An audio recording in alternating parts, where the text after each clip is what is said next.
When she spoon and like a BB moment, which is like a beautiful black moment. Did we get any of those in this episode? Black. We have a chaotic vibe moment of the Chaotic bi moment. And you're watching Black Bi Reality. Black Bi Baddies. And those who love us. Hello, you are watching and or listening to Black Bi Reality, a place for Black Bi Baddies and those who love us. I am your host, Hbic Nicole Weaver. I'm an entertainment reporter who covers reality TV and entertainment in general. I'm currently writing over at Collider, so you can go ahead and check out my news articles and features below. And today, I usually have a co-host or a guest, but today it's just going to be us baddies. I wanted to do kind of a debrief about Perfect Match Season 2 because the cast are giving their updates. So much has been said about what has or hasn't made it on screen. And maybe get a little bit into Love Island USA. I did say I was not going to cover it, but I'm already covering it for Collider. And I'm enjoying it, and it's taking over my life right before Big Brother takes over my life. So I feel like I might as well talk about it. But yeah, first, let's talk about Perfect Match Season 2. As you probably know, if you have finished the whole entire season, which please finish the whole entire season before you get to this, like pause, save this, watch it, come back, because spoilers ahead. Christine and Nigel won the season. I personally wasn't mad at it. I know a lot of people were because they came in pretty late to the game. Doesn't feel like a good story payoff for how narratives usually work, but like reality is not narrative. So that's one thing that I kind of liked about it, as well as it being black love, as well as like it feeling just more genuine. But again, let me know in the comments if you guys have different thoughts. But a big update is that Christine made a YouTube video. It's under 30 minutes, which I loved, and she basically gave her perspective because she was definitely getting some backlash about how she moved, just winning in general, and so I wanted to hear her side. Now, Christine basically let it be known, most of the cast at this point has let it be known that alliances were a thing, which if you're into reality TV dating, great. This show does usually portray itself being about love, but I'm telling you, as a girly who also covers like social strategy games like Survivor and Big Brother, alliances are everywhere. Alliances are just how you get through further. It's connections. So Christine said that there was an alliance in the house to not let new people basically get in, which would be very frustrating to those who had gone through the same process to get cast for this show and then have to hang out in a hotel. And then there was also what Chris Hahn has claimed, an alliance with the people outside of the house, is that when one of us gets in, they would vote to have the outsiders basically win, whatever. Another thing that Christine basically addressed, she basically said that the only people that she knew was Elise because of Too Hot to Handle, and then she met Nigel weeks before. That's basically what we're hearing when they're talking about how they were feeling each other before. And her and Nigel had this agreement that if one of them makes it into the house, then the other would bring them in, which just makes sense. You know, if you're going to explore this and you guys both probably know you're going to be on a show like this, might as well wait. I feel like this is very different than like Bachelor in Paradise, when there was like a big hoo-ha a couple of seasons ago that two people basically were in a relationship but were going on the show for social media. Like this just felt like very new, so it just only makes sense to have this kind of alliance back. She also talks about cats, because if you remember, people at that last ceremony before voting were basically saying that Kaz was straight up evil, and me and Quito were like, they are going hard in the paint for what?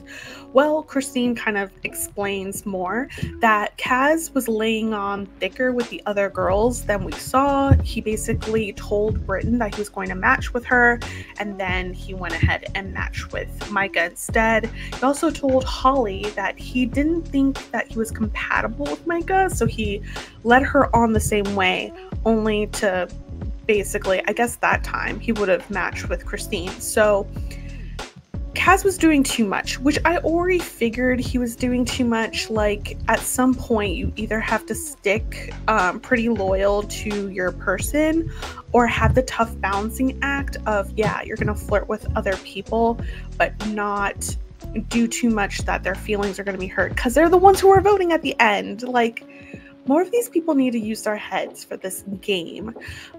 She says that the only man who was well behaved on that boys' day was Justin. So that's very interesting that a lot was cut out. More sucking up the toes, I heard, happened. So, but I guess the biggest storyline was, of course, going to be Harry Jowsey's mess up and then attempted cover up. That just makes sense. Chris apparently also apologized to LGBTQ community at the finale, and that was cut.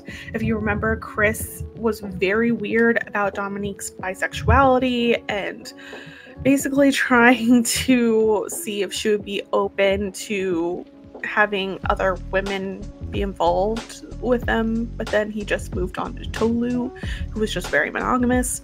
Yeah, apparently he apologized. Wish we saw it.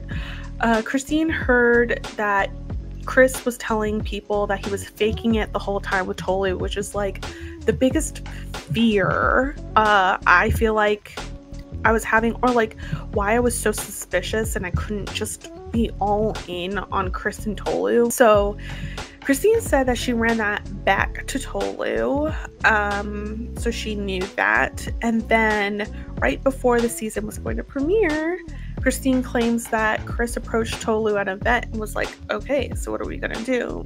As if we're gonna pretend this whole entire time we've been together, which reality stars absolutely do. That's just a little thing to keep in mind with these reality dating shows.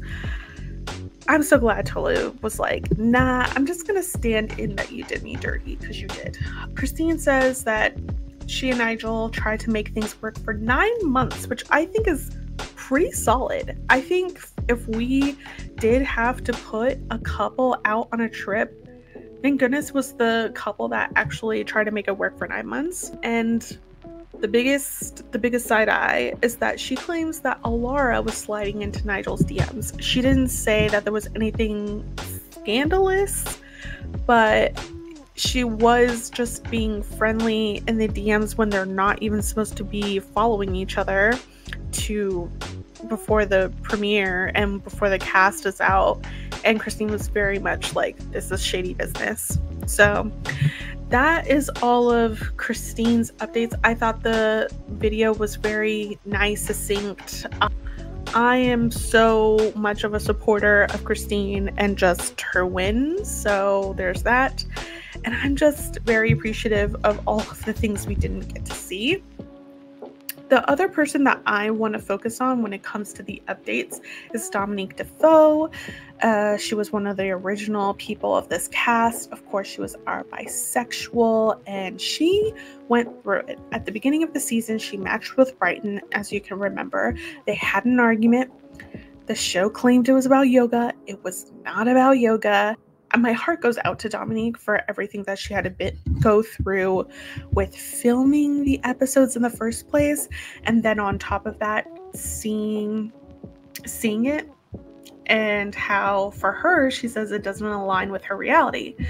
So Dominique, if you can, I highly suggest you check out her TikToks.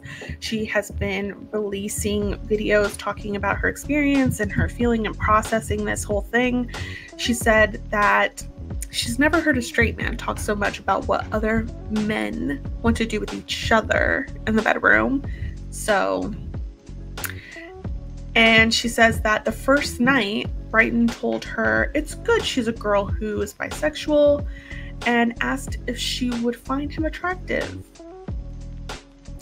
If you can go and watch the TikTok, honestly, I'm not going to put it in the YouTube, but it was still a lot of homophobia, and she claimed in a following TikTok that Bryton said she would look bad for sending a black man out for a white man that she wasn't feeling, meaning Chris. And, you know, if he said that, that's disgusting. That's absolutely disgusting and manipulative. But I'm glad she listened to herself and was just like, nah, I'm not putting up with this anymore. The interesting thing and the thing that warms my heart is that more queer Netflix reality stars are coming forward to talk about this situation. Lexi from the Queer Ultimatum made a TikTok basically stitching Bryton and chewed him out. She claims that he approached her and her fiance talking about, oh, it's Adam and Eve and not, you know, just, it's so unoriginal. But that's also what Dominique said about him, is that he basically just regurgitates these homophobic slogans. So that's one person supporting her. And then there's Sophia from The Circle, who has also spoken out. She doesn't have any first-hand accounts about this man, but she's like, the queer community at Netflix is very small. So this is what I heard. And she's basically calling for Netflix to distance itself, apologize. We have not heard anything. I did write about what Lexi and Sophia called for in an article for Collider, so if you want to check that out, that's below.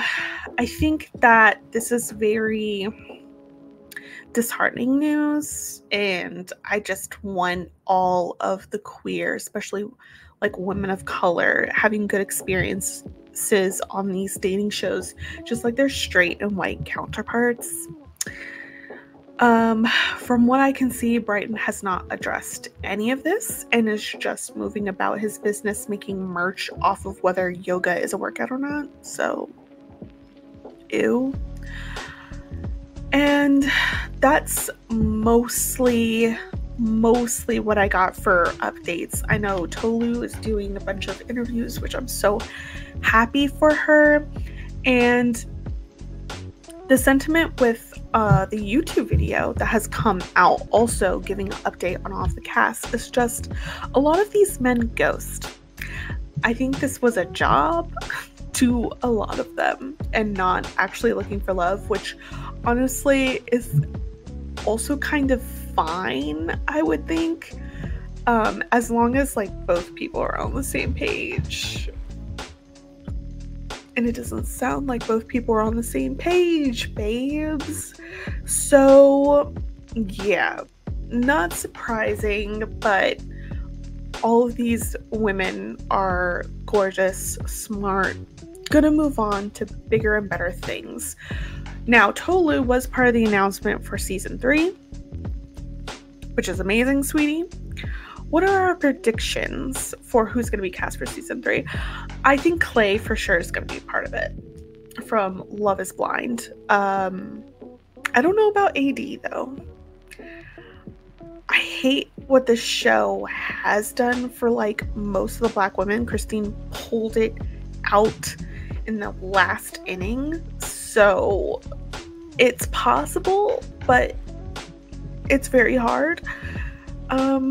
And I can't imagine who else. Actually, Anne Sophia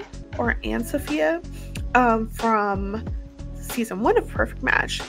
I loved her analogy. Her analogy was that every season has a crown jewel, and the first season was Francesca, second season was Jessica, and she was making predictions of who that crown jewel, a la Bridgerton, would be.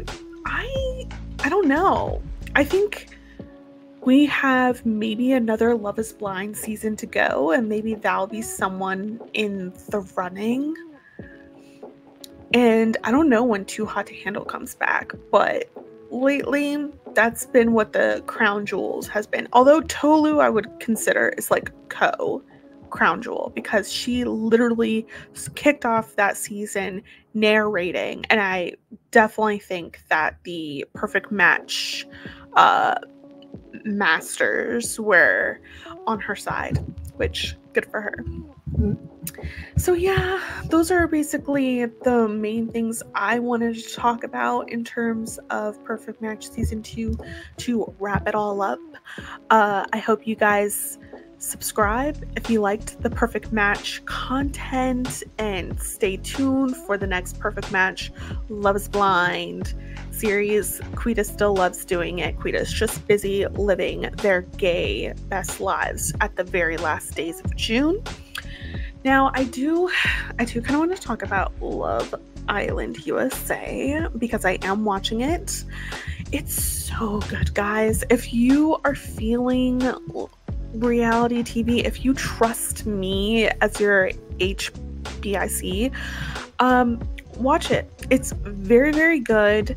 I am doing exit interviews basically for Collider, and I'm also getting an alliance. So if you don't know, Love Island USA, we have an uneven amount of boys and girls, basically Perfect Match all over again. And someone has to go out of the villa at some point. But also, they're in there real time. You can vote on which couples you want to stay, which islanders you like most to try and get them safe. But sometimes those islanders can also vote each other out. So that's the one time the audience also does not have the reins. And it comes on every night but Wednesday on Peacock. Now, I'm loving Janae. Janae started off so strong of like with Coy saying, oh, you're not into me, your 6'8" self can leave the villa then. I think that's kind of, it's harsh, but I think that's kind of how you have to play it. You have to keep the people in that villa who would actually give you any time of day, or you're on the losing side. Janae has a good alliance with Leah and Serena. Now, I talked to Akeem. He thinks that Janae is the mastermind of the season. And really, that just means that she has friends. And those are her friends. Apparently, they call themselves the Powerpuff Girls, which I think is so cute. And yeah, he believes because Janae's older that she's the running things. I don't know about that. I think Serena also has a lot of power. I actually made a TikTok about that just because she's in the most stable relationship with Cordell. And she seems super close to just both Leah and Janae. Maybe more so because Leah and Janae had that little weird thing over Connor. So, but that's just my guess. And then I think Cordell is part of it. Or not Cordell, sorry. Kendall. Like, Cordell obviously is kind of part of it because he's not gonna upset Serena. But, like, Kendall's is so interesting to me. I do hang out with women just as, like, friends. And I see them as human beings, just like men. And he's kicking with the girls all the time. He just pissed off Rob in a challenge because Rob is such a freaking drama queen and shady. So of course Kendall doesn't trust you. But I am so interested in those four and how they have so much power. We're already going to Casa Amor, guys. Like, Love Island UK has been on maybe a week or two before Love Island USA, and both of them are having Casa now. And maybe Love Island USA is so good because it is having a shorter, faster run. I think that definitely is it. But it's the alliances too. Like, I think every Love Island has the vibe of, will men or women have more power in the villa, and the women are winning. You can tell the men are sick of it. For those who also are into the Traitors, which we have done the Traitors recaps, and I've had different podcasters on to talk about every episode. Aaron is from the Traitors. He actually has won the Traitors. Apparently, Aaron was like their Peter Weber, who was just like, I'm faithful and I'm out to get like all these people. But then apparently he was not the ringleader like Peter, so it's like not even that impressive. This is secondhand stuff I'm getting from Easy Gleacher. So I think that's very interesting, and it makes me read how he's moving very differently with Kaylor. They're mostly pretty boring. Aaron has been more upset when he thinks one of his boys is leaving. But yeah, and I talked to Andrea. I think she's going to go into Casa. I think it would be such a missed opportunity. Rob is like doing his best to get his revenge on her being voted out by the girlies. And I do kind of want to see it. I do not like Rob. I'm indifferent to Andrea, but I want to see it just because I like warring factions, and I want the finale to include all of them, and I want the Powerpuff Girls to win. And there's a lot of being said of like who's a girl's girl and who's not. I talked to Andrea, and it's very clear that she's used to hanging out with the boys from several things she has said. And I think that came into play when the girls made their vote, which is also very understandable. So we'll just see how it plays out. I don't know. You guys tell me your thoughts, who you're feeling on Love Island USA. I have a feeling it might not stray too far from what I'm thinking. Something else that Hakeem told me is that Serena wants to, you know, have a man who is more of a leader. And that's kind of why she's been playing with Cordell. And I'm like, that makes sense. Even in the recent episode when she's talking to the new guy, what is his name? Not Kenny, but the other black man that she had a date on with. She basically said, yeah, I want to be a stay-at-home mom. That's what I'm for. I think I want 4 kids, da-da-da. When she asked Cordell, what are your long-term plans? And he replied, what do you mean? That was a big turnoff. And I do not blame her for that. I know some people will still be like, but she shouldn't be playing with Cordell. And I'm just like, she's just keeping things open. He knows what it is. We'll have to wait and see. After the Love Island USA front, we have Big Brother. We're still a little far out. Big Brother 26 doesn't start until like July 17th.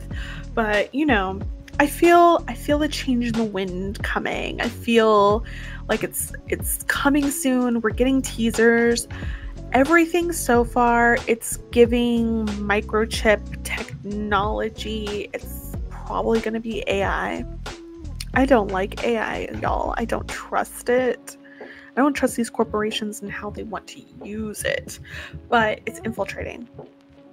And I'm okay with using AI in a game. Watching the last season of The Circle, I thought it was very interesting, and they could have kept it longer. The problem with the AI twist is that it was way too short. And yeah, if they're going to do something like this, I just hope it makes sense. That's all I can say. It looks like we will have interviews for Big Brother 26, which I'm so excited for.